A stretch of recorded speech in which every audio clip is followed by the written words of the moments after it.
আসসালামু আলাইকুম। দূরের কাছে যে যেখানে বসে এই মুহূর্তে ভিডিওটা দেখছেন তাদের সবাইকে মাহফুজা কিচেন ভিডিওতে ওয়েলকাম। আস্ত জলপাইয়ের আচার করব একদম সহজভাবে, ঘরোয়া উপকরণ দিয়েই। দেখতেই পাচ্ছেন কতটা লোভনীয় হয়েছে, খেতে অসম্ভব মজা হয়। এখানে আমি 1 কাপ তেল দিয়ে করেছি। যারা তেল পছন্দ করেন তারা অবশ্যই আরও হাফ কাপ তেল দিবেন। এটা যত তেলের ভিতরে ডুবে থাকবে, যখন আচারটা সংরক্ষণ করবেন তখন আচারটা অনেক বেশি দিন ভালো থাকবে। আর যদি বেশি দিন সংরক্ষণ না করেন তাহলে অল্প তেল দিলেই হবে।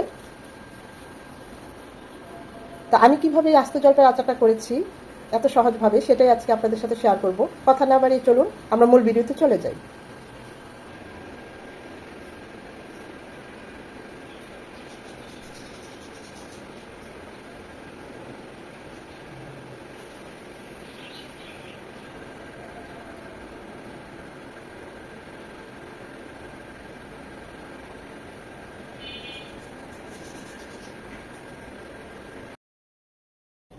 আস্ত জলপাই আচার করার জন্য এখানে একটু বড় সাইজের জলপাই নিয়েছি।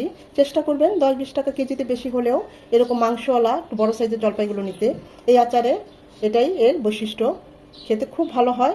তাই আমি এরকম বড় সাইজের জলপাইগুলো নিয়ে এরকম বোটার যে অংশটা সেটা কেটে দিয়েছি, আর এরকম ছুরি দিয়ে একটু কেটে নিয়েছি যেন মশলাটা খুব ভালোভাবে ঢোকে আর জলপাইটাও খুব ভালোভাবে সেদ্ধ হয়।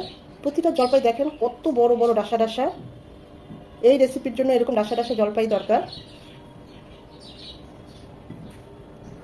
ভালোভাবে প্রথমে ধুয়ে এভাবে পানি ফ্যান ছেড়ে শুকিয়ে নিয়েছি। যদি রোদ থাকে একটা রোদ দিয়ে নেবেন, মানে এখানে কোনো পানি থাকা চলবে না, এটাই হচ্ছে বড় কথা। এখন আমরা চুলায় চলে যাব। জলপাই আচারটা করার জন্য নিয়েছি 1 চামচ মৌরি, 1 চামচ 5 ফোড়ন আর 8-10টা শুকনো কাঁচামরিচ। এগুলো তো হালকাভাবে ভেজে নেব। ভেজে একদম গুঁড়ো গুঁড়ো করবো না, দানা দানা করে ক্র্যাশ করে নেব। মৌরিটা দিলে আচারে খুব সুন্দর একটা ফ্লেভার চলে আসে। চাইলে মৌরিটা স্কিপ করে 5 ফোড়নটা দিয়েও করতে পারেন, দিলে খুব ভালো হয় আচারটা। পুড়িয়ে ফেলা যাবে না, খুব সুন্দর একটা যখন ফ্লেভার চলে আসবে তখন এটা আমরা নামিয়ে নেব। প্যানে দিয়ে দিচ্ছি 1 কাপ সরষের তেল। এই আচারে তেলটা একটু বেশিই লাগবে। যারা তেল পছন্দ করেন আচারের তারা আরও হাফ কাপ দিবেন, আমি 1 কাপই দিলাম। 3-4টা শুকনো মরিচ। শুকনো মরিচটা 1 মিনিট হওয়ার পর দিয়ে দেবো 1 চামচ আস্ত মানে গোটা 5 ফোড়ন। এটা দিয়ে 10-20 সেকেন্ড ভাজবো, বেশি ভাজবো না তাহলে এটা পুড়ে যাবে, খেতে ভালো লাগবে না। জাস্ট একটু নাড়াচাড়া করে নেব। 1 কাপ রসুন থেতো করে নিয়েছি, সেটা দিয়ে দিচ্ছি। রসুনটাকে খুব বেশি লাল লাল করে ভাজবো না, জাস্ট 1 থেকে 2 মিনিট একটু ভেজে নেব। যেহেতু সরিষার তেল এরকম ফোম উঠে যাচ্ছে তাই বোঝা যাবে না, তাই এইভাবে চামচ দিয়ে উঠিয়ে উঠিয়ে দেখতে হবে। লাল করা যাবে না রসুন কুচিটা। এখন এখানে দিয়ে দেব জলপাইগুলো। রসুন আর তেলের সাথে জলপাইটাকে 2 থেকে 3 মিনিট ভেজে নেব।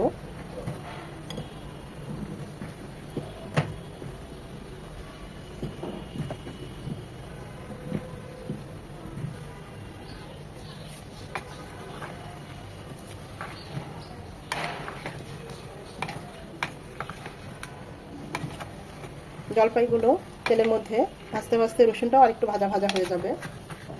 এই আচারে রসুনটা একটু বেশি যায়, খেতে অসম্ভব ভালো লাগে। ভালোভাবে উল্টিয়ে পাল্টে 2-3 বার 3-4 মিনিট জলপাইটাকে ভেজে নেব।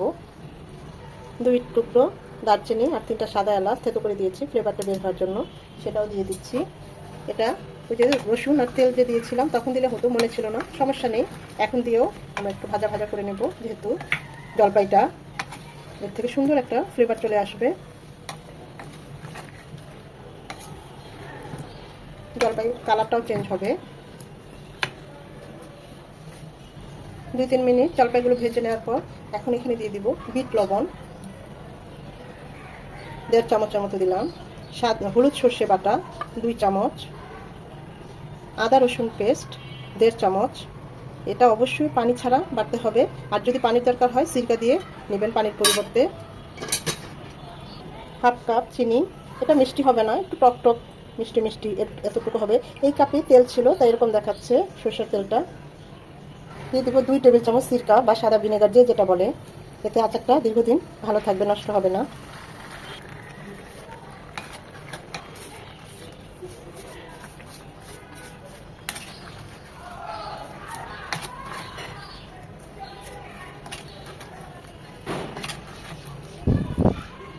হাফ চামচের চেয়েও কম হলুদ গুঁড়ো জাস্ট কালারের জন্য, 1 চামচ শুকনো মরিচ গুঁড়ো, হাফ চামচ ভাজা জিরে গুঁড়ো। এখন এই সব কিছু ভালোভাবে নেড়েচেড়ে মিশিয়ে এটাকে মিডিয়াম টু লো হিটে জাল করে নেব, যে পর্যন্ত জলপাইগুলো সেদ্ধ না হয় আর এই মশলাগুলো খুব ভালোভাবে কুক হয়ে যাবে। যেহেতু আমরা সিরকা দিয়েছি, এই সিরকা আর চিনিতেও পানি উঠবে, চিনির যে একটা জুস, এতে আমাদের জলপাইগুলো সেদ্ধ হয়ে যাবে। আস্তে আস্তে মশলাগুলো ভিতরে ঢুকবে। এখানে চুলা বাড়িয়ে দেওয়া যাবে না বা কোনো তাড়াহুড়া করা যাবে না, ঢাকার দরকার নেই, কিছুক্ষণ পর পর একটু নেড়ে দিলেই হবে। আমার কাছে মনে হয়েছে আর একটু লবণ লাগবে, তাই আরও হাফ চামচ সাদা লবণ দিয়ে দিলাম। এখন এখানে চেষ্টা করবেন অবশ্যই বিট লবণটা দিতে, এতে টেস্ট অনেক গুণ বেড়ে যায়। নামানোর 5-7 মিনিট আগে এখন দিয়ে দেবো আমরা যেই মৌরি, তারপর পাঁচফোড়ন, শুকনো মরিচটা তেলে গুঁড়ো করে নিয়েছি, সেটা নামানোর কিছুক্ষণ আগেই দিবেন। এটা দিয়ে আমরা বেশি না 5-6 মিনিট কুক করে নেব। ওভার কুক করা যাবে না, তাহলে কিন্তু জলপাইগুলো একদম ভেঙে যাবে, খেতে ভালো লাগবে না, দেখতেও ভালো লাগবে না।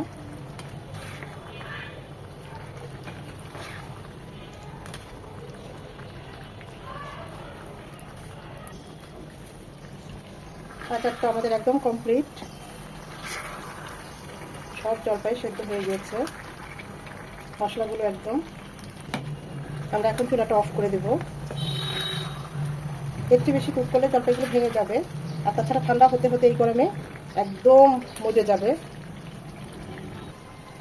আমাদের আচারটা একদম হয়ে গিয়েছে, আমি এখন চুলাটা অফ করে দেব।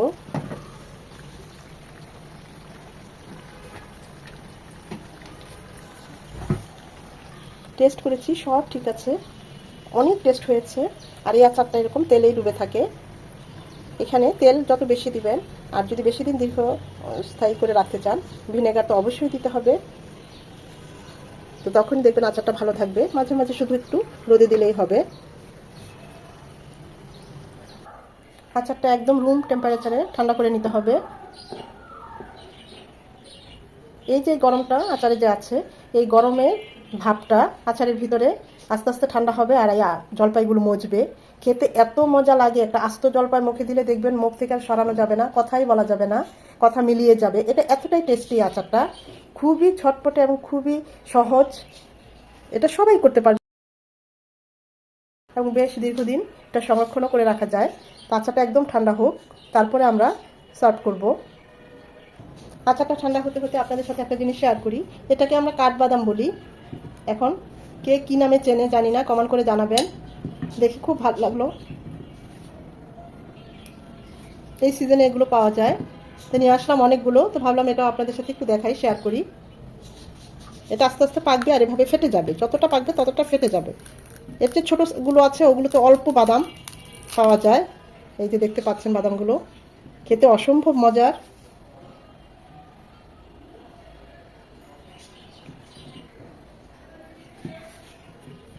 এগুলো আবার মানে ইয়ে করতে হবে, জোরে চাপ দিলেই এটা ভেঙে যাবে। খেতে খুবই মজা এই বাদামগুলো, এভাবে হাত দিয়েও নখ দিয়ে করা যায়। আবার অনেকে বলে এটাও নাকি খায় সহ, তা আমরা এটা ছিলেই খাই। আপনাদেরকে ছিলে দেখাচ্ছি, ভিতরটা সাদা হয়, আবার এরকম হয়।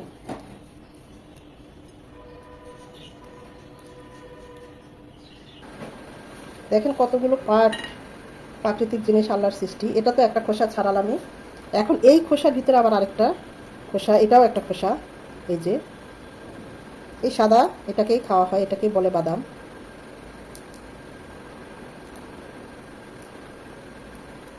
এই অংশটা খাওয়ানো হয়। 3টা পার্ট একটা বাদামের ভিতর, কত পুরো। এখন বাকিগুলো এইভাবে খুলে নেব। বাদামগুলো বাছা হয়ে গিয়েছে, দেখুন এত পুরো, এত শক্ত, বলার মতো না। এটার থেকে এত খোসা এই কটা বাদাম থেকে পেলাম, এর থেকে এরকম একটা খোসা, তারপরে এরকম, তারপরে এরকম, 3টা স্টেপ। সত্যি আল্লাহর অশেষ কুদরত। এখন আপনারা এটাকে কে কী নামে চেনেন জানি না, কমেন্ট করে জানিয়ে দিবেন। খেতে কিন্তু খুবই সুস্বাদু বাদামগুলো, আমার কাছে খুব ভালো লাগলো। তো ভাবলাম সেটা আপনাদের সাথে একটু শেয়ার করি। খোসাই বেশি, দেখুন এর খোসা মানে হিসেব করলে এর খোসার পরিমাণগুলো দেখুন, অসম্ভব আমার কাছে আজব মনে হয়েছে। আচারটা এতক্ষণে একদম নর্মাল ঠান্ডা হয়ে গিয়েছে।